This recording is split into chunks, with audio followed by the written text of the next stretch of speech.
Indian army के बारे में आपने तो बहुत सुना होगा।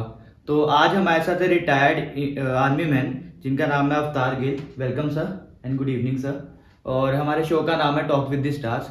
तो सर आपने इंडियन आर्मी कब ज्वाइन करी थी? 1962 जनवरी नेशनल डिफेंस एकेडमी ज्वाइन की और कमीशन हुआ 1965 दिसंबर second lieutenant engineers army engineers में। Okay sir. तो सर आपको मतलब इन्फ्लुएंस किसने किया था कि इंडियन आर्मी ज्वाइन करनी है? वो हमारे ट्रेडिशन थी, हमारे पिताजी भी फौज में थे। वो फोटो है लगी उनकी, जिन्होंने सेकेंड वर्ल्ड वॉर में हिस्सा लिया और पठानों के खिलाफ 1932 में पख्तूनवा में, जो अभी अफगानिस्तान पाकिस्तान बॉर्डर है, वहाँ भी ऑपरेशंस में हिस्सा लिया था। तो उनको देख कर हम मोटिवेट हुए थे। आपके रहते हुए आपने वॉर्स भी लड़ी होगी? हाँ, लड़ी, हिस्सा लिया। सर कितनी वॉर्स में आपने हिस्सा लिया? एक नथुला चोला ऑपरेशन सिक्किम में चाइनीज़ के खिलाफ 1967-68 में, और फिर 1971 वॉर पाकिस्तान के साथ सियालकोट सेक्टर जम्मू शहर के अपोजिट। सर आपका वॉर का एक्सपीरियंस कैसा था? मतलब लोगों को बता सकते हो आपकी मतलब जान जाने का खतरा तो वैसे भी रहता ही है, तो आपके हिसाब से वो कैसा एक्सपीरियंस था आपका? पहली दफ़ा जब हमने हिस्सा लिया, मेरी सिर्फ 1.5 साल की सर्विस थी चाइना के खिलाफ, तो खौफ डर भी था लेकिन शौक भी था लड़ाई देखने का। तो लड़ाई में हिस्सा लिया तो बहुत अच्छा लगा। अपने जवानों को देखा, जोश के साथ महसूस हुआ कि वो सब जान देने के लिए तैयार थे, कोई घबराता नहीं था कि गोली लगे ना लगे।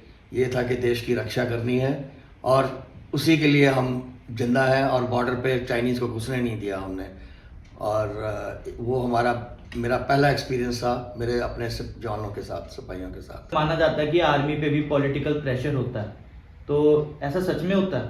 पॉलिटिकल प्रेशर नहीं होता एक तरह से, वो पॉलिटिशियन जो है डिफाइन करते हैं कि क्या आर्मी ने क्या काम करना है।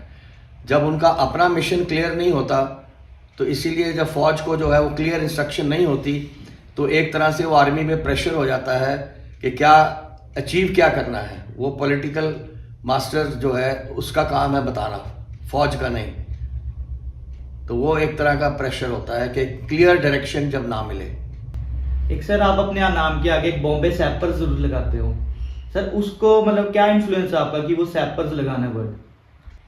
जो आर्मी के इंजीनियर्स हैं, आम बंदा ये सोचता है कि जब हम बोलते हैं फौज में इंजीनियर थे, वो सोचते हैं कि जो सिविल में पीडब्ल्यूडी में सीपीडब्ल्यूडी में इंजीनियर होते हैं उनके तरह।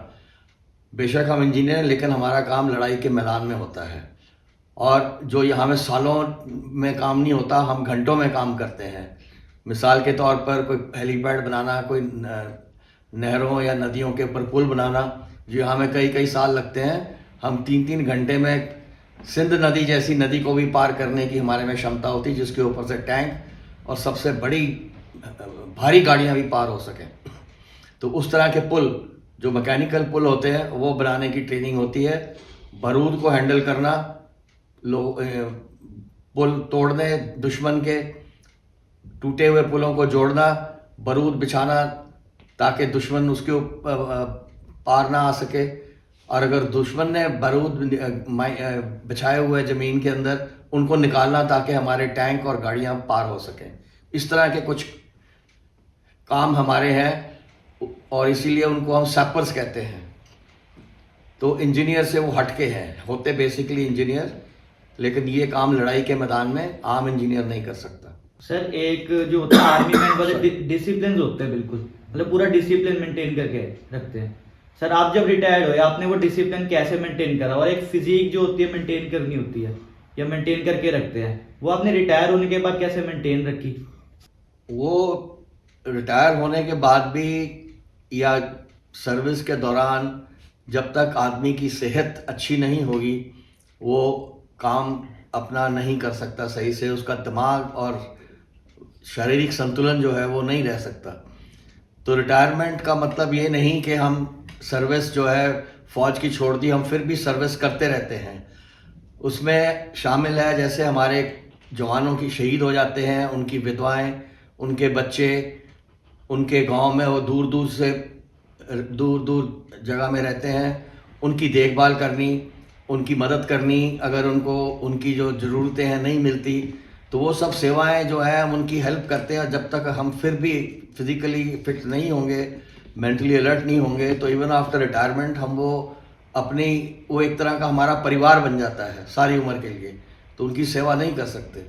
तो इसलिए दिमाग में रहता है कि अपने आप को फिट रखना है, और दूसरा कि देश के ऊपर बोझ नहीं बनना रिटायरमेंट के बाद। जितना भी हो सके, बेशक हमें मेडिकल फैसिलिटी फ्री होती है, मेरा पर्सनल मोटो ये रहा है कि मैं दवाइयों पे जो गवर्नमेंट खर्च कर रही है मैं उनका खर्च ना होने दूं, और उसी की वजह से मैं अपने आप को फिट रखता हूं। नहीं तो आम मेरी उम्र के, मैं अभी 78 साल का हो रहा हूं, उम्र के जो है कितने कितने ऑपरेशन, कितनी कितनी दवाइयाँ, लाखों में गवर्नमेंट का खर्च करवाते हैं वो। लेकिन मैं इस चीज़ को दिमाग में रख के कि मैं गवर्नमेंट को, ये भी एक तरीके से देश की सेवा है कि मैं उनके पैसे बचाऊं, वो किसी और के काम आ जाए। तो ये सोच के हम फिज़िकल फिटनेस अपनी जो है उसको मेंटेन करते हैं। और सबसे बड़ा हमारा जो है एक फिज़िकल फिटनेस का कार्यक्रम वो है योगा करना। और योग जो है सबसे बड़ी देन है भारत में, और उसके साथ आउटडोर एक्टिविटीज़ जैसे स्पोर्ट्स की, और आजकल हम इस उम्र में गोल्फ अच्छी खेल सकते हैं तो मैं वो खेलता हूँ, और उसकी वजह से अपने आप को फिज़िकली फ़िट रखता हूँ। अगर फिज़िकली और मेंटली फ़िट है तो डिसिप्लिन और सोसाइटी को कंट्रीब्यूशन भी कर सकता है इंसान।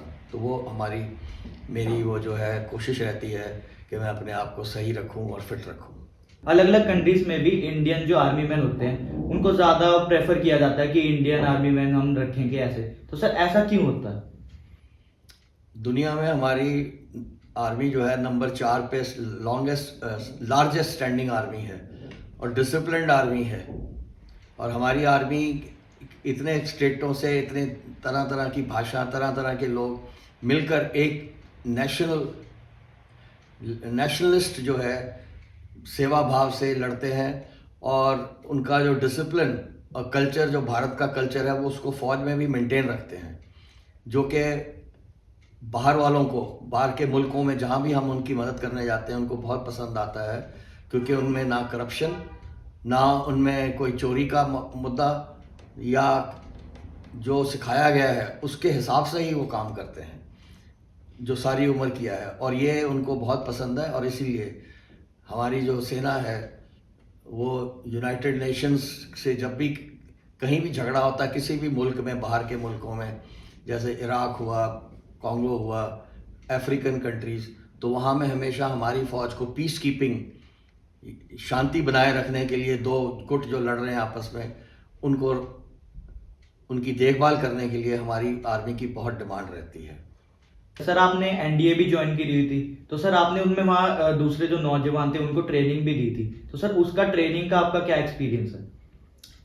एनडीए जो है दुनिया की एक एकेडमी है जहाँ में आर्मी, एयरफोर्स, नेवी सारे कैडेट इकट्ठे ट्रेनिंग करते हैं पहले 3 साल, ताकि जब हम लड़ाई या सर्विस में जब होते हैं तो इन तीनों जो हमारे विंग हैं फौज के, सेना के और भारतीय आर्म्ड फोर्सेस के, वो एक तरह काम कर सकें। और वहीं से इंटीग्रेट 16-17 साल की उम्र में हमने ट्रेनिंग शुरू की होती है।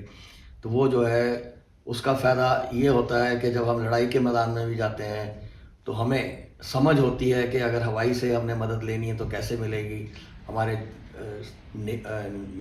समुद्र में जहाज़ों की अगर मदद चाहिए लड़ाई के मैदान में भी, जैसे 71 में कराची को अटैक करना था, ग्राउंड पे भारतीय सेना जो है कच्छ की तरफ से अटैक कर रही थी और नेवी जो है कराची हार्बर को रोक रही थी, तो तीनों इंटीग्रेटेड जो है काम करते हैं। तो उसका फ़ायदा ये होता है कि हमने एनडीए में हम एक दूसरे को जानते हैं, वही जब अफसर बन जाते हैं तो कोई दिक्कत नहीं होती एक दूसरे के साथ कम्युनिकेट करने की, तो इसलिए वो ट्रेनिंग बहुत काम आती है। और वही चीज़ जब मैंने ट्रेनिंग दी रिक्रूटों को, जो नए लड़के आते थे, मैं इंजीनियर सेंटर में था, तो उनको सिपाही बनाने के लिए उनको किस तरीके से, क्योंकि अलग अलग गांव से आते हैं, अलग अलग भाषा बोलने वाले, उनको एकजुट कैसे करना है। तो हमारी जो अपनी ट्रेनिंग है उसका फ़ायदा ये हुआ कि हम उनको भी अच्छे सिपाही बना सके, क्योंकि हमारा अपना एक्सपीरियंस जो हमने 4 साल ट्रेनिंग करके अफसर बने थे हम फौज में, वही उनको हमने बताया।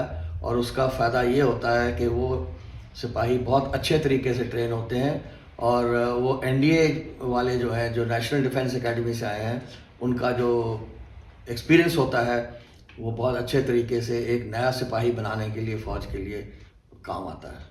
तो सर आर्मी में बहुत सारी चीज़ें टैकल करनी पड़ती है, जैसे ठंड में भी रुकना पड़ता है, गर्मी में भी, और कभी कभार तो ऐसा होता है कि बॉर्डर पे पूरी रात रुकना पड़ जाता है।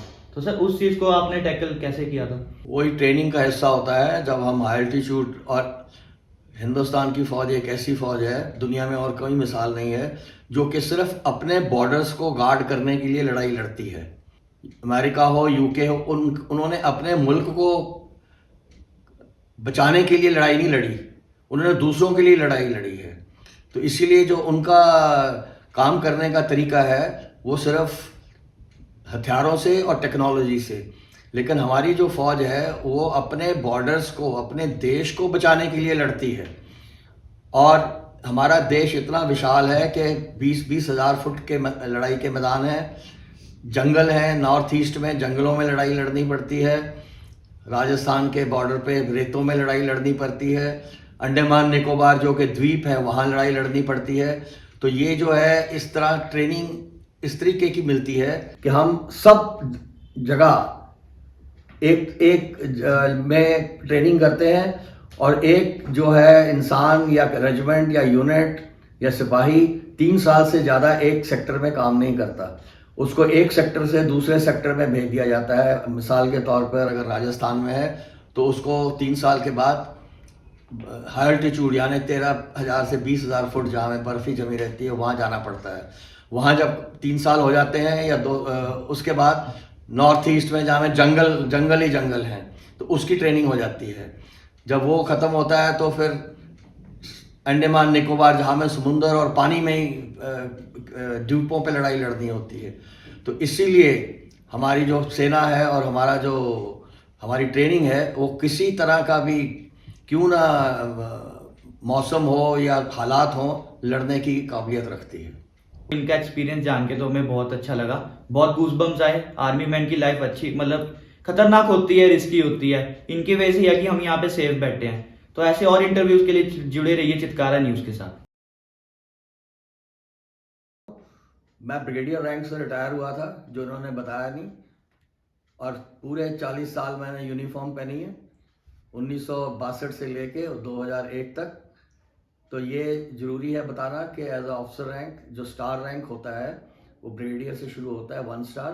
तो मैं ब्रिगेडियर रैंक में रिटायर हुआ था। और दूसरी बात ये कि जब हम एकेडमी ज्वाइन करते हैं तो मैट्रिकुलेशन आजकल 10+2, लेकिन जब हमने छोड़ी फ़ौज तो मुझे MPhil, BTech, MSc, defence studies और diplomas in human resource management, ये सब डिग्रियां भी प्राप्त हुई सर्विस के दौरान, जो कि बाहर और किसी इंस्टीट्यूशन में नहीं होती।